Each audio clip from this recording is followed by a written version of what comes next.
Nous sommes donc au terme de notre étude sur cet exercice pratique de dissertation et nous allons nous entretenir sur l'introduction et la conclusion. Et je le disais, je le réitère que logiquement, une dissertation comprend d'abord une introduction par laquelle elle démarre. S'ensuit après le développement, qui est la deuxième partie, et elle s'achève sur une conclusion.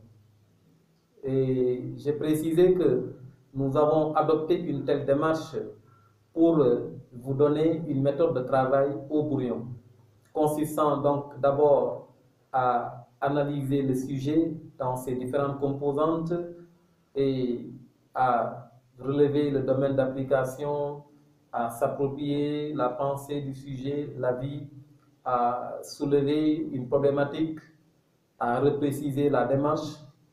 Ensuite, s'intéresser donc à l'ossature du développement à travers un plan détaillé et illustré qui vous permet presque en fait d'élaborer un développement et seulement à la fin de votre brouillon de revenir pour introduire entièrement et conclure entièrement et revenir enfin à votre copie pour justement mettre au propre d'abord l'introduction, ensuite le développement et finir par la conclusion. C'est important, je le précise. Alors, donc, pour parler de l'introduction et de la conclusion, à rappeler donc que cette première partie de la dissertation, qui est l'introduction, comprend, je le rappelle, puisque c'est déjà contenu dans un cours sur cette plateforme portant sur la dissertation littéraire. Cette première partie donc de la dissertation comprend 4 étapes qui doivent s'élaborer en un seul paragraphe. C'est important. On retrouve dans l'introduction d'une dissertation 4 étapes, mais ces 4 étapes doivent être tenues dans un seul paragraphe, dans un seul bloc. Et ce qu'il est intéressant de retenir ici, c'est que l'introduction est rédigée en principe à partir des éléments de l'analyse du sujet. Et donc, il s'agit notamment de s'en conformer à la thématique qui a déjà été décelée dans la première étape de notre travail, d'aller voir également la problématique qui a été dégagée et de se référer à la consigne du sujet qui indique la démarche qui s'y est. Et donc, c'est ce travail d'analyse qui vous amènera à réussir ces quatre étapes de l'introduction que sont, je les rappelle, le prétexte, qu'on appelle également amorce ou accroche, la reprise du sujet, disons de l'opinion du sujet, qui peut être suivie donc d'une reformulation, ensuite la problématique et comme quatrième étape, la présentation du plan. Donc pour réussir ces 4 étapes de l'introduction, il est bon de s'en tenir à l'analyse qui a été faite. Et donc ici, si nous nous en tenons à l'analyse que nous avons faite de notre sujet dans la première étape, nous avons eu à rappeler que par rapport à la thématique, le sujet a pour thème général la notion de poésie. Et pour thème précis, c'est d'ailleurs l'opinion de Senghor, le sujet porte sur l'utilité de la poésie comme source d'espoir qui ne doit pas disparaître de la société. Et donc, cette thématique doit servir justement à bâtir un prétexte, à bâtir une amorce qui est la première étape de l'introduction. Donc, il s'agira de s'accrocher sur une idée portant sur la poésie pour après en arriver au sujet dans cette introduction-là. Pour dire quoi? En plus simple, il s'agirait, conformément donc à la thématique qui nous est proposée, qui a été décelée, de partir dans le prétexte d'une définition de la poésie. Donc une approche définitionnelle. ou de partir justement d'une approche thématique, c'est-à-dire se pencher un peu sur la notion de poésie. On peut également, le candidat peut partir, la candidate également partir d'une approche polémique, c'est-à-dire un débat, autant pour moi, un débat qui fait actualité par rapport à la poésie. Donc, une sorte de controverse qui est soulevée autour du genre poétique, autour de la notion de poésie, pour en arriver au sujet. Ou encore, ça peut être une citation portant sur la notion de poésie. Donc voilà que lorsque vous savez que le sujet porte sur tel thème, et donc ici notre sujet porte sur la poésie, vous êtes appelé donc à partir de ces différentes approches. Une approche définitionnelle, une définition de la poésie, une approche thématique, donc une réflexion qui est émise sur la notion de poésie, qui n'est pas forcément une définition, une approche polémique, c'est-à-dire une sorte de contradiction, d'un débat contradictoire portant sur la notion de poésie, ou encore une approche par citation. Donc, ces différentes approches vous permettent d'avoir un prétexte auquel s'accrocher pour commencer votre introduction. Et donc, ce prétexte doit justement servir à arriver au sujet. Et donc, c'est la deuxième étape de l'introduction, la reprise du sujet, sans pour autant aller à la ligne, être en mesure de reprendre justement l'opinion du sujet. Et peut-être reformuler cette opinion avant d'en arriver à la problématique. Et justement, le travail que nous avons fait nous a permis déjà de dégager une problématique. Donc, nous n'allons faire que reprendre cette problématique qui a déjà été dégagée pour la remettre dans notre introduction. Et dans une quatrième étape, il s'agira de s'en référer à la consigne du sujet, mais d'éviter, en principe ou de préférence, d'éviter de reprendre cette consigne telle qu'elle, mais tenter également de la reformuler pour présenter votre plan, pour présenter le canevas de votre réflexion. Et donc là, vous obtenez une introduction toute faite. Vous obtenez une introduction toute faite. Et donc, je crois que ce qui est dit est assez clair, de sorte que chacun, à partir de ces éléments, peut en réalité trouver une bonne introduction. Je me refuse par principe de vous proposer une introduction toute faite, parce que cela ne vous rendrait pas service. Mais suivez un peu les orientations que j'ai données pour que chacune d'entre vous soit en mesure de rédiger l'introduction. Partir, encore une fois, d'une définition, d'un constat, partir d'un débat polémique sur la poésie, partir d'une citation, pourvu que vous remettiez en tout cas l'opinion dans un contexte général. Voyez? Donc cela servira de prétexte pour en arriver au sujet que vous allez reprendre, à l'opinion qui dit que la poésie ne doit pas périr, car alors où serait l'espoir du monde? Quelqu'un, par exemple, dans un prétexte, peut être amené à faire valoir le constat, une sorte d'approche thématique que face aujourd'hui à l'évolution, par exemple, ou en tout cas face plutôt à une situation assez calamiteuse de l'humanité, la poésie, en tant qu'art, voyez, centré sur l'être du poète, par exemple, éloigne le plus souvent, ou en tout cas se désintéresse le plus souvent des véritables questions qui préoccupent l'humain. C'est un exemple banal que je donne comme ça, de prétexte, voyez, qui soit un constat, une approche thématique. Et partant de là, voyez, en arriver maintenant à l'opinion, pour dire pourtant, par exemple, parce qu'il faudra un connecteur logique, ou bien dire cependant, Senghor pense, quant à lui pense, par exemple, que la poésie ne doit pas périr, car alors où serait l'espoir du monde? Et à partir de là, tout de suite enchaîner avec une reformulation pour dire, donc, autrement dit, il est impératif de conserver la poésie puisqu'elle constitue une source d'espoir pour la société. Et aussitôt, vous enchaînez avec la problématique. Nous avons eu à nous poser 3 questions. Vous pouvez les reprendre comme telles. Et pour dire, est-ce à dire que l'être humain donc, peut plutôt fonder son espoir sur la poésie? Jusqu'où serait-elle apte à donner son espoir, donner espoir au monde? Cependant, le genre poétique, voyez, ne semble-t-il pas plutôt inefficace face à la souffrance, au désespoir, etc. Donc vous reprenez ces questions, vous avez une problématique, pour après en arriver à présenter votre plan.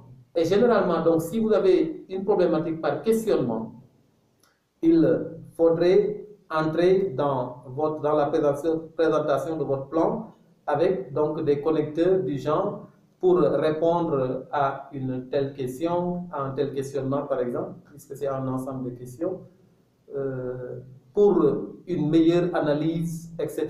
et vous annoncer votre plan. Mais comme je l'ai dit, en évitant de reprendre tels quels les termes de la consigne, vous essayez de les reformuler, de les adapter à votre propre style. Et donc là, vous obtenez une introduction. Ensuite, il s'agira plutôt de votre part de passer à la rédaction de la conclusion qui est la dernière étape, qui est la dernière partie plutôt donc, du travail de dissertation, de l'exercice de dissertation. Que retenir de la conclusion? Donc cette dernière partie de la dissertation repose sur 3 étapes en un seul paragraphe. Donc tout comme l'introduction, la conclusion comprend différentes étapes, mais ces différentes étapes-là doivent être construites, doivent être tenues en un seul paragraphe. C'est important. Et donc, qu'est-ce qu'on attend du candidat dans une conclusion? Il est appelé à faire le bilan, c'est-à-dire le rappel, le ramasser, pour ne pas dire le résumé, des différentes parties du développement, dans un premier temps. Pour une deuxième étape, le candidat, la candidate, doit émettre un avis personnel vis-à-vis de la problématique. La problématique est un questionnement. Et donc, pour réussir cette deuxième étape de votre conclusion, il est indiqué, il sied d'apporter une réponse personnelle à ce questionnement.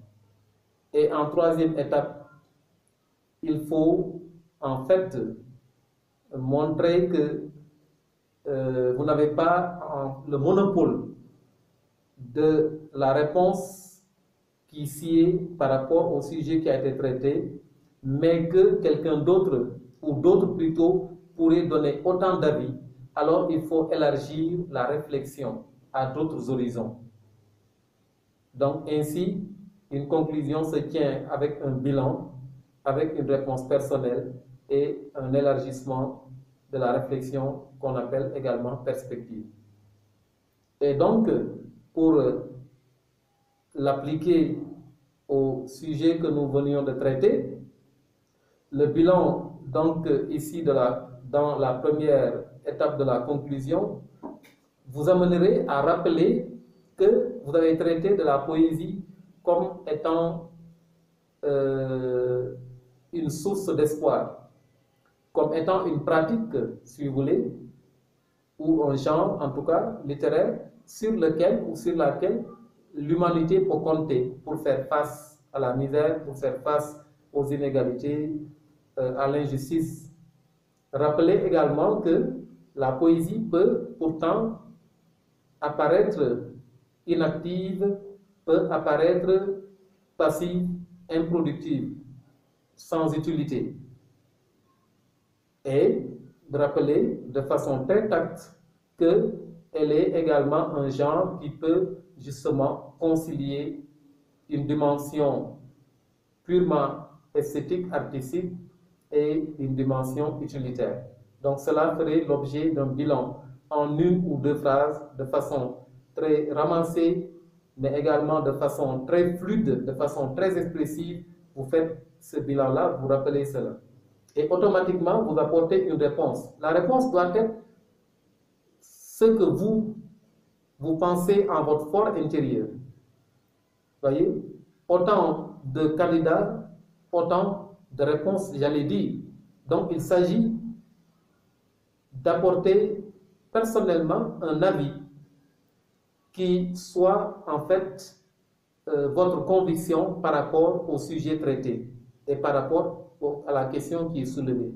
Si vous pensez en votre fort intérieur, si par conviction vous pensez que la poésie est donc rentable, utile pour l'homme, pour la société humaine, il faudrait le signifier.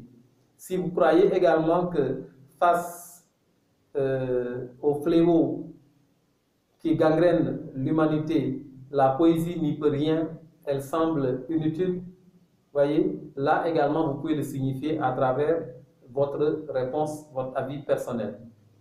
Et enfin, dans une troisième étape, vous êtes amené à ouvrir donc le débat, à ouvrir la réflexion à d'autres horizons. Là, par exemple, vous pouvez être amené à montrer l'inutilité de la poésie face au malheur qui frappe aujourd'hui l'humanité, alors que la solution pourrait se trouver du côté de la science, du côté de la technologie. Donc, pour dire tout simplement que face au pragmatisme de la science ou si vous voulez de la technologie, est-ce que la poésie peut être une solution lorsque l'homme est confronté à la souffrance, lorsque l'homme est confronté au désastre, etc. Et là, ça ouvrirait la réflexion qui amènerait à peut-être débattre de l'utilité ou non de la poésie face justement à la technologie, face à la science qui semble plus pragmatique, qui semble plus prisée aujourd'hui dans notre temps. Donc voilà un peu comment procéder pour réussir une conclusion. Donc en rappelant que tout cela doit se faire donc à travers 3 étapes en un seul paragraphe. Voyez, il y en a qui certainement se posent la question de savoir est-ce que la 3e étape, c'est-à-dire l'élargissement dans la conclusion obligatoire, je n'irai pas jusqu'à dire que c'est obligatoire, mais je dirais que c'est une étape qui est recommandée et que moi, je vous suggère vivement. Parce que cela parachève en fait le travail que vous aurez fait. Cela montrera en réalité que vous avez maîtrisé votre sujet, vous l'avez dominé et vous avez été en mesure d'élargir, d'ouvrir le débat pour que tout lecteur, correcteur de votre copie puisse trouver matière à une autre dissertation. C'est ce qui m'amène souvent à dire que, en fait, l'élargissement d'une dissertation constitue toujours un nouveau sujet de dissertation. Et je rappelle, chers candidats, que cet élargissement peut être formulé sous forme de questions le plus souvent, tout comme elle peut être formulée de façon affirmative, donc à travers une phrase affirmative. Voilà donc, chers candidats, le travail que nous étions amenés à faire aujourd'hui, qui consistait donc à vous outiller par rapport à tout sujet de dissertation qui vous interpellerait sur la poésie de façon générale et plus précisément sur les fonctions de la poésie. Nous aurons l'occasion justement sur cette plateforme-là d'ici les épreuves du baccalauréat, donc de débattre de toutes sortes de questions portant sur les fonctions de la poésie ou sur la poésie de façon générale, sur des questions de méthodologie.